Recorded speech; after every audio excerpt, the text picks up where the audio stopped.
Lors de la pandémie, en fait, une idée m'est venue.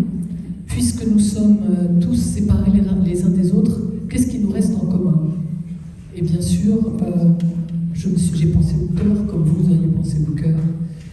Voilà. Donc je me suis souvenu que grâce à Erwin Laszlo, j'avais eu, qui est là ce soir, j'avais eu la chance de pouvoir rencontrer le cardiologue spécialiste des NDE, Pim van Lommel.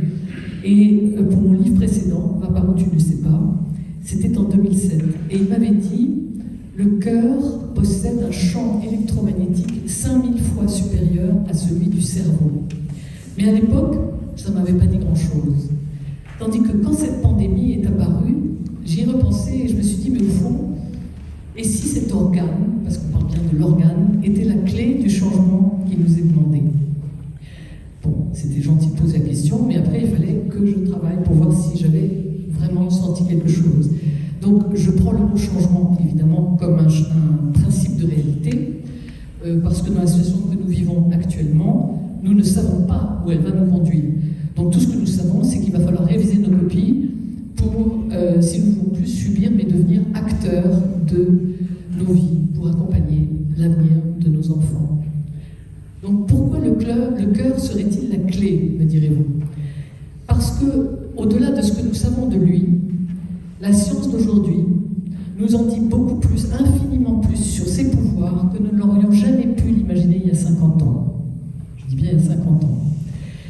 Pourquoi? Parce qu'il y a 50 ans, nous étions sous l'emprise d'une vision fragmentée de la réalité, une vision qui s'est avérée fausse, mais nécessaire, puisqu'elle nous a amenés aujourd'hui à la prise de conscience que nous sommes dans un monde global, certains parlent donc de conscience globale dans lesquelles nous sommes immergés, qui nous demande de changer nos habitudes de pensée et d'agir pour accompagner le processus en cours, de transition en cours.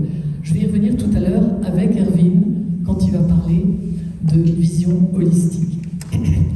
Or, dans ce nouveau paradigme, le cœur joue un rôle clé, comme je vais essayer de vous l'expliquer.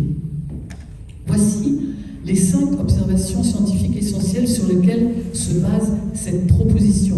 Je répète, c'est une proposition, parce qu'il ne s'agit pas, comme je vous l'ai dit, d'un enseignement, mais de connaissances qui peut-être pourront résonner en vous, ou vous faire réfléchir. Première découverte scientifique que j'ai évoquée tout à l'heure, donc, le cœur est l'organe qui génère le plus fort champ magnétique de tout le corps, 5000 fois supérieur à celui du cerveau. Ce qui signifie, dit d'une autre manière, que les ondes qui circulent à travers le champ magnétique du cœur transportent beaucoup plus d'informations vers notre cerveau qu'elles n'en reçoivent de lui. Cette constatation ne date pas d'hier. Elle a valu le prix Nobel de médecine et de physiologie au médecin hollandais William Einthoven, le père de l'électrocardiogramme. Et bien que nous soyons encore aujourd'hui très loin de connaître le fonctionnement du cerveau, on peut quand même, cette observation nous permet d'envisager que, contrairement à ce que nous croyons, le cœur puisse avoir une influence plus grande sur le cerveau que l'inverse. Ça fait réfléchir quand même. Alors je vais vous proposer d'imaginer qu'est-ce qui se passerait si...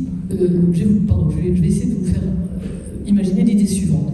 Nous croyons que tout part de notre cerveau et que c'est lui qui gère tout. Mais que se passerait-il si l'on se servait des informations que le cœur envoie au cerveau pour agrandir notre matériel de réflexion au lieu de lui barrer la route comme nous le faisons à chaque fois? Le cœur a ses raisons que la raison ne connaît point. D'accord? Eh bien peut-être que ça changerait probablement une grande partie de notre manière de penser et d'agir. Certains d'entre vous connaissent peut-être cette réflexion d'Einstein. On ne résout pas un problème avec le même niveau d'esprit, le même état d'esprit que celui qui l'a engendré. Et cette remarque est très importante parce qu'en fait, comme vous le savez, un état d'esprit est constitué notamment d'un certain nombre de croyances. Il implique donc que nous allions chercher des informations nouvelles ailleurs que dans nos modes de pensée habituels pour résoudre les problèmes que ces modes de pensée précisément ont engendrés. J'aimerais revenir maintenant une minute sur le mot information, que j'écris 1 formation. Évidemment, ce ne sont pas les informations qu'on entend à la radio ou qu'on entend dans les médias ou qu'on lit dans Internet ou dans les journaux. Il s'agit du mot formation au sens quantique du terme to inform. En anglais, c'est un principe subatomique qui agit, qui crée des vibrations et des fréquences. Bref, une réaction dans ce qu'on appelle le vide quantique, qui est tout sauf un vide, qui est en fait un vide plein d'informations non matérialisées, ce qu'on appelle des probabilités. Voilà. Donc, pour vous citer des exemples, la lumière, par exemple, c'est de l'information. Elle crée des fréquences, des réactions. Pareil pour le son qui crée des vibrations et des fréquences. Donc si vous voulez en savoir plus d'ailleurs sur cette notion d'information quantique, je vous recommande vivement le livre d'Erwin Laszlo qui s'appelle Science et champ akashique, qui a été ma Bible de départ. C'est grâce à lui que j'ai pu donc comprendre tout ça en partie. Voilà. Et malheureusement, c'est le seul que nous allons pouvoir vous proposer ce soir à la signature. Mais bon, je pense qu'il doit reprendre le mot information dans ses autres livres. Donc pour résumer, à la base de tout ce que nous voyons, sentons et percevons, il n'y a pas que l'énergie et la matière, il y a d'abord de l'information. Et cette information, elle prend la forme de vibrations à des fréquences spécifiques, d'amas ou d'ensemble de vibrations avec lesquelles résonnent tous les organismes vivants et tous les êtres sur cette terre. Je vais y revenir tout à l'heure. Arrêtons-nous maintenant une minute sur la quantité d'informations qui influencent habituellement notre cerveau, qui est relié entre autres au système nerveux central. Si je résume un peu à la louche, il y a bien sûr le produit de notre éducation, au sens large, parents, écoles, universités, des contextes socioculturels, des produits des contextes socioculturels et environnementaux dans lesquels nous avons évolué, auxquels on peut ajouter l'inconscient et le subconscient, alimentés par les mémoires génétiques et héréditaires, par l'inconscient universel qui crée nos automatismes, par l'inconscient collectif. Bref, on comprend facilement que notre cerveau brasse des tonnes d'informations qui ont construit nos schémas et nos habitudes de pensée, nos comportements et finalement notre personnalité. Or, bien que des aspects de notre comportement humain sont codés génétiquement, les valeurs et les croyances qui gouvernent la survie humaine ne sont pas toutes sous le contrôle de la génétique, mais de l'épigénétique, c'est-à-dire du système qui contrôle le fonctionnement des gènes. Or, ce système, eh bien, il est très sensible à nos croyances, à notre volonté et à nos intentions. Donc, vous l'avez compris, nous ne sommes pas tous prisonniers de la manière de penser de nos parents, arrière-grands-parents, etc. Nous avons notre propre liberté à retrouver, vous allez voir comment. Donc la manière dont nous vivons a plus à voir avec la façon dont notre système épigénétique fonctionne que dans la manière dont nos gènes sont codés. Car nos croyances, comme je viens de le dire, influencent notre fonctionnement épigénétique, ce qui veut dire, en simplifiant, qu'en fonction de l'allumage ou de l'extinction de nos gènes, nous choisissons et adoptons ou refusons tel ou tel comportement. Important. Donc je le répète, que se passerait-il si nous mettions nos cœurs, si nous laissions parler nos cœurs avant tout le reste? Eh bien, nous serions juste nous-mêmes, dans notre présence, sans jugement sur nous-mêmes. Nous percevrions des informations subliminales et intuitives qui sont ce fameux « ça c'est moi » dans mon intégrité, moi, qui nous séparerait des influences habituelles et enrichirait profondément nos réflexions habituelles. Vous allez voir tout à l'heure pourquoi. La deuxième chose que nous percevrions si nous étions dans le cœur, c'est que le temps n'existe pas. Nous serions dans un présent continuel, donc soulagés de nos schémas de pensée habituels qui sont éternellement fixés sur le passé ou sur le futur.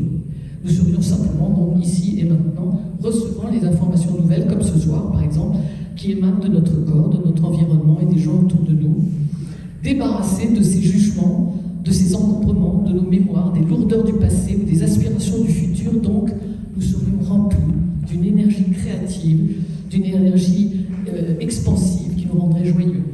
Voilà, donc juste présents à nous-mêmes dans l'instant. Et vous allez voir, je ne suis pas en train de prendre mes désirs pour des réalités.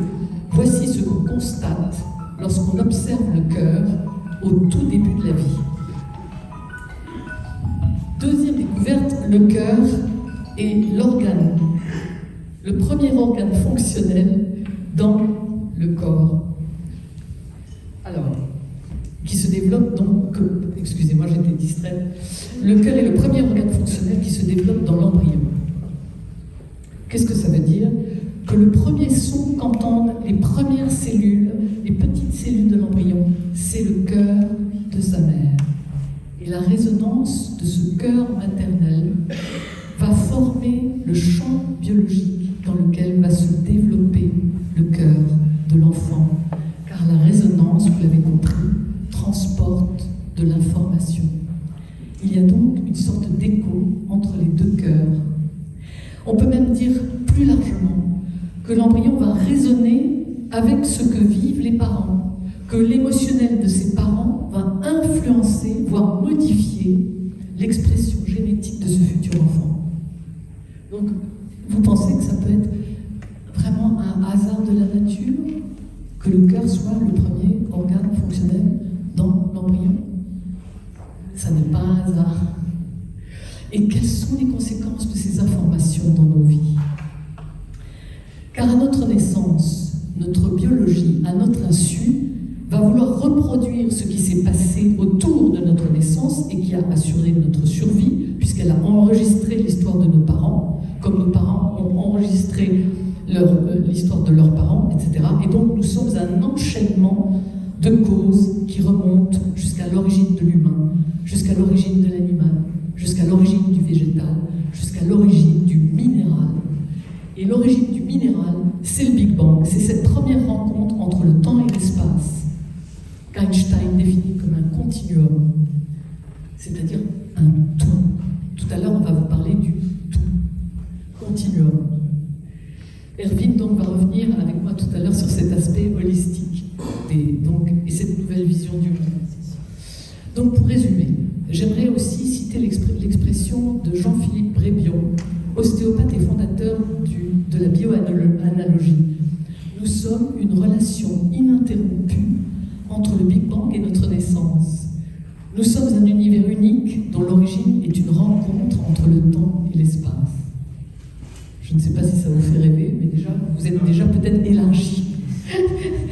Et l'inconscient universel représente cette première loi, une loi immuable qui n'évolue pas par opposition à l'inconscient collectif où la psyché rentre en ligne de compte, effectivement avec ses archétypes et ses symboles qui ont fasciné nos représentations du monde depuis des générations.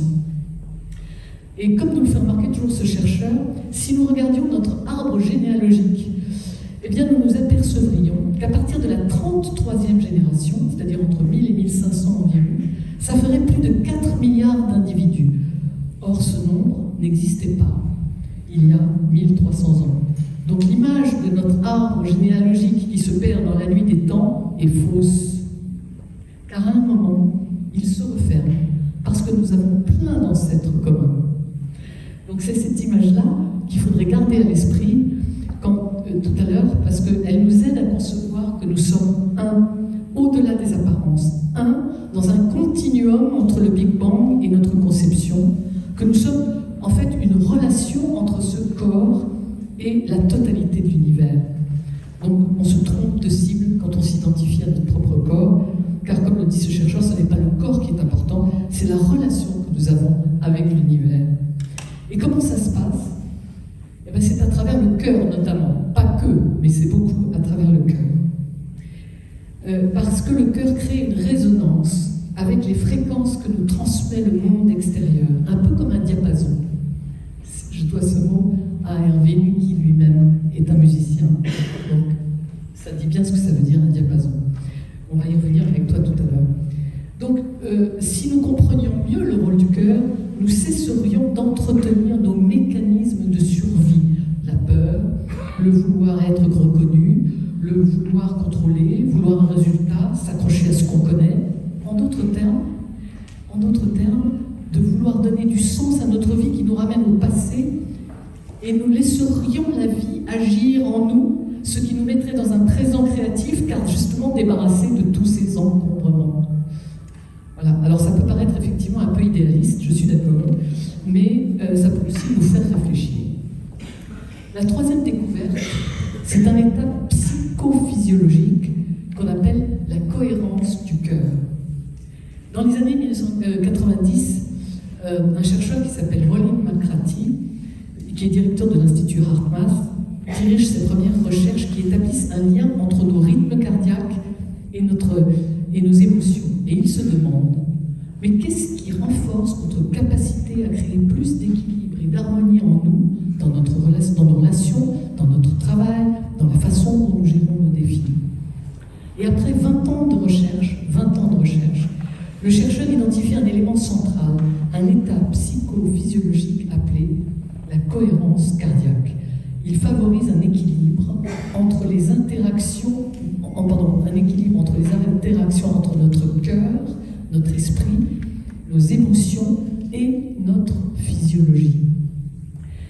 Donc on a des exemples qui confirment que lorsqu'un individu est dans un état de cohérence cardiaque, son cœur émet un signal électromagnétique plus cohérent dans l'environnement qui peut être détecté par les animaux, les plantes ou par le système nerveux des personnes se trouvant à proximité. Avez-vous déjà remarqué à quel point les pilotes de chasse maîtrisent leur stress? Bon, vous allez me dire, évidemment, ils ont des petits appareils qu'on appelle les M-Waves qui leur donnent précisément l'alignement de leur battement de cœur au dixième de seconde près. Et bien, ces petits appareils sont précisément la preuve que la cohérence du cœur peut annihiler le stress, le rendre inopérant. Et c'est précisément pour ça qu'ils ont été créés, notamment par l'Institut HeartMath. Donc, en fait, pourquoi? Parce que nous savons que la qualité des signaux envoyés par le cœur a des effets profonds sur le fonctionnement cérébral. On l'a vu au début, cette qualité agit sur notre clarté mentale, nos expériences émotionnelles, que le cerveau interprète largement pour créer la façon dont nous nous sentons. Voilà, donc gérer son stress, c'est savoir gérer cette variation cardiaque.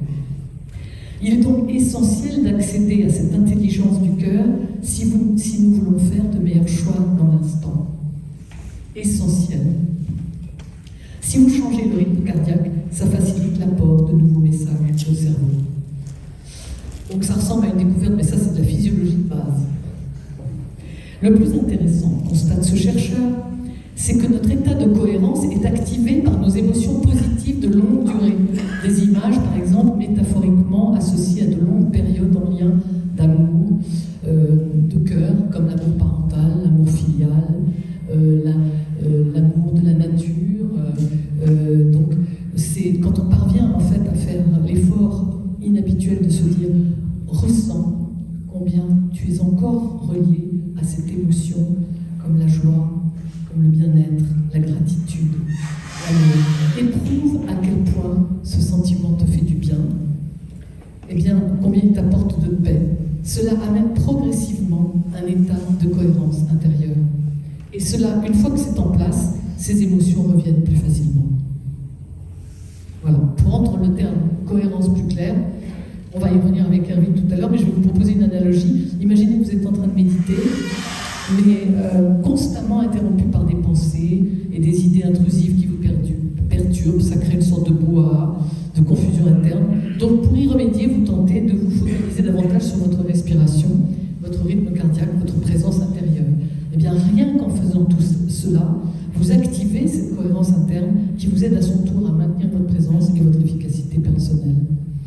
Car cette cohérence en fait s'installe quand le rythme de deux ou plusieurs systèmes physiologiques, comme par exemple le rythme cardiaque, le rythme respiratoire et la pression sanguine, cardiovasculaire, s'alignent ensemble.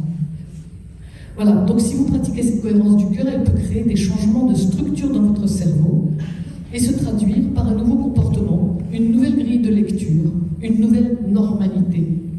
C'est difficile évidemment au début, hein. Je ne vais pas vous dire que c'est simple parce que ce serait trop facile, on l'aurait déjà tous fait. Mais en fait, on peut s'entraîner jusqu'à ce que ça devienne une habitude. Alors comment on s'entraîne? Par exemple, je vais vous donner un exemple un peu simpliste, très naïf.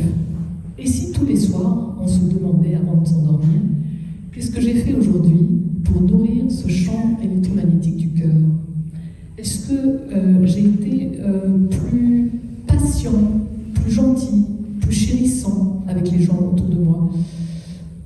inversement, combien de mon temps dans cette journée n'a pas été consacré à ça? Parce que c'est un processus où tout compte.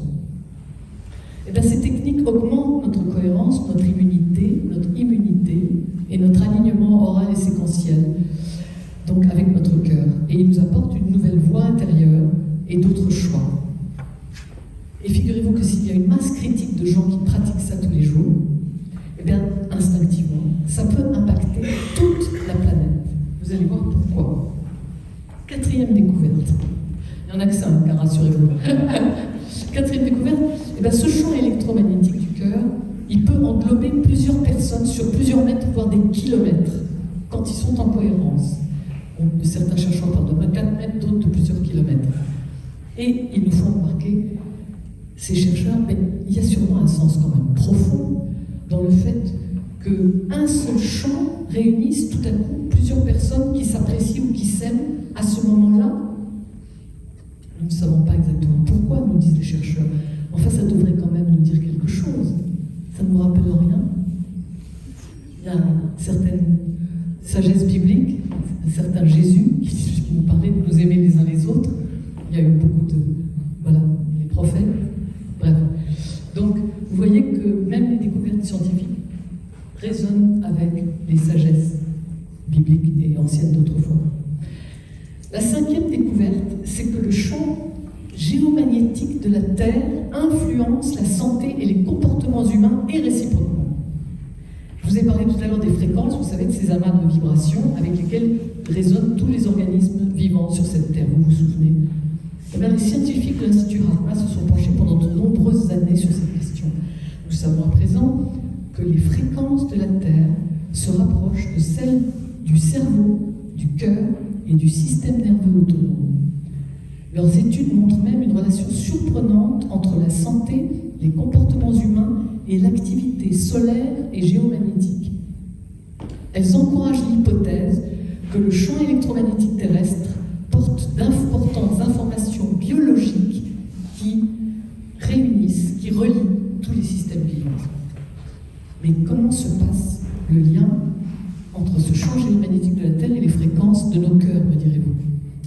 Eh bien, toutes ces forces interagissent, nous disent les chercheurs. Et ces résonances s'approfondissent même et s'accentuent lorsque les connexions humaines se fondent sur la cohérence du cœur.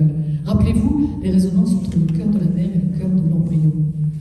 Ce cœur plein d'informations. Voilà. Donc, si nous nous arrêtions à présent sur l'idée qu'augmenter ces connexions et élever leur fréquence à travers le cœur passe par des états d'être, des niveaux de conscience plus hauts qui sont créés précisément par l'empathie, la compassion, la gratitude, l'amour, bref, tout ce qui élève nos états d'être habituels. Et bien, tout cela pourrait conduire à des solutions intuitives pour les changements globaux et la transformation de notre monde et de notre conscience, suggèrent les chercheurs. Imaginez le champ magnétique terrestre comme un espace composé de lignes invisibles, des espèces de cordes de guitare, vibrant à certaines fréquences, comme des notes de musique, du pôle nord au pôle sud. Elles sont très longues, bien sûr, donc elles sont des centaines de milliers de kilomètres dans l'espace, donc elles ont une fréquence très basse. Et bien, ce qui est frappant, c'est que la fréquence de ces vibrations, elle est identique à celle de nos rythmes cardiaques lorsque ceux-ci sont naturellement cohérents, c'est-à-dire lorsque nous éprouvons sincèrement des sentiments comme l'appréciation de quelque chose, l'amour ou la compassion. J'y reviens toujours. Donc notre système en ce moment-là de fonctionnement cœur, cerveau, communication entre alors naturellement dans la fréquence 0,1 Hz, qui est l'une des premières basses fréquences du champ magnétique terrestre. On les appelle les lignes de résonance du champ magnétique terrestre. Donc vous voyez maintenant à quel point, si nous étions de plus en plus nombreux à pratiquer cette cohérence du cœur à une telle échelle, cela pourrait non seulement créer des changements, je dirais, de structure dans notre cerveau et notre système nerveux, donc en fait, nous, dans notre santé, nous aurions une meilleure santé, mais en plus, nous aurions donc de nouveaux comportements, une nouvelle normalité, mais ça pourrait impacter la Terre tout entière. Voilà, un dernier exemple pour terminer. les recherches de l'Institut HeartMath ont utilisé des magnétomètres. Les magnétomètres, c'est un peu comme des électrocardiogrammes, mais en grand, ce sont des appareils qui mesurent les champs magnétiques dans l'environnement. Imaginez des dizaines de personnes pendant plus de 10 ans, rassemblant continuellement des informations provenant d'un réseau mondial équipé de ce genre de machines, installé dans 65 sites à travers le monde. Eh bien, ces recherches se sont combinées avec celles du physicien Roger Nelson de l'université de Princeton, qui lui a utilisé des générateurs de nombres aléatoires. Les générateurs de nombres aléatoires, ce sont des appareils électroniques, un peu comme des appareils électroniques qui lancent des dés à très très grande vitesse. L'idée, c'était d'étudier l'influence de l'observateur sur l'objet observé, l'une des lois de la physique quantique, mais de façon expérimentale. En d'autres termes, voir si la conscience d'une multitude de personnes pouvait influencer la matière.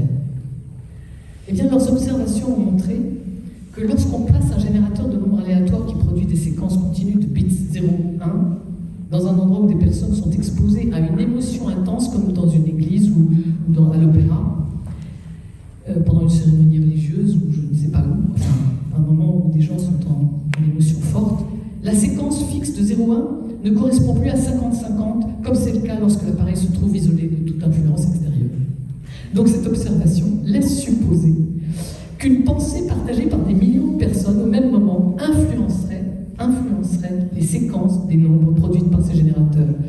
Donc, ils ont eu à ce moment-là la surprise de découvrir que lorsqu'un événement donc très important avait lieu sur la planète, qu'il s'agisse de quelque chose de magnifique ou d'épouvantable créé par les humains, les nombres aléatoires se synchronisaient. Alors maintenant, je vous donne l'exemple le plus parlant. Il y a 3 semaines, nous fêtions encore le 20e anniversaire du sinistrement fameux 11 septembre 2001. Ce fameux 11 septembre 2001, à 36 000 km au-dessus de l'équateur, deux satellites environnementaux géostationnaires qu'on appelle GOES détectent soudain une hausse subite de la force du champ magnétique terrestre à travers les données qu'ils transmettent au sol toutes les 30 minutes. Il est 9 h du matin à l'est, soit 15 minutes après que le premier avion a percuté l'une des 2 tours du World Trade Center, et environ 15 minutes avant l'impact du 2e avion sur la 2e tour. Des études menées conjointement par la suite par les chercheurs de Princeton et de l'Institut HeartMath, toujours à l'aide des magnétomètres, vous savez, et des générateurs de nombres aléatoires dont je vous ai parlé, ont permis de confirmer que la corrélation entre les données transmises par ces 2 satellites et les événements du 11 septembre n'était pas une simple coïncidence. Le facteur qui semblait l'élément commun entre eux était tout à fait clair. Il s'agissait du cœur humain. C'était l'émotion suscitée dans la population mondiale par ces événements qui semblaient influencer le champ magnétique terrestre. Ce qui permet de penser que la conscience humaine, en tant que somme des consciences individuelles, génère une sorte de force physique, une forme d'intention qui a la particularité de s'auto-connecter avec les champs géomagnétiques de la Terre. Donc vous voyez que toutes ces découvertes ont ouvert la porte à une nouvelle compréhension de notre relation avec la Terre qui amène 2 hypothèses auxquelles je vous propose de réfléchir. 1. Peut-être pourrait-il exister une conscience collective terrestre à laquelle chacun d'entre nous pourrait participer avec son cœur. 2. Et si la maîtrise de nos émotions était la prochaine étape de notre évolution? Car il me semble que l'heure est venue aujourd'hui où des humains ordinaires comme vous et moi prendront leur destin en main au nom des autres, car nous sommes en effet à l'heure de la responsabilité universelle. Je vous remercie de votre attention.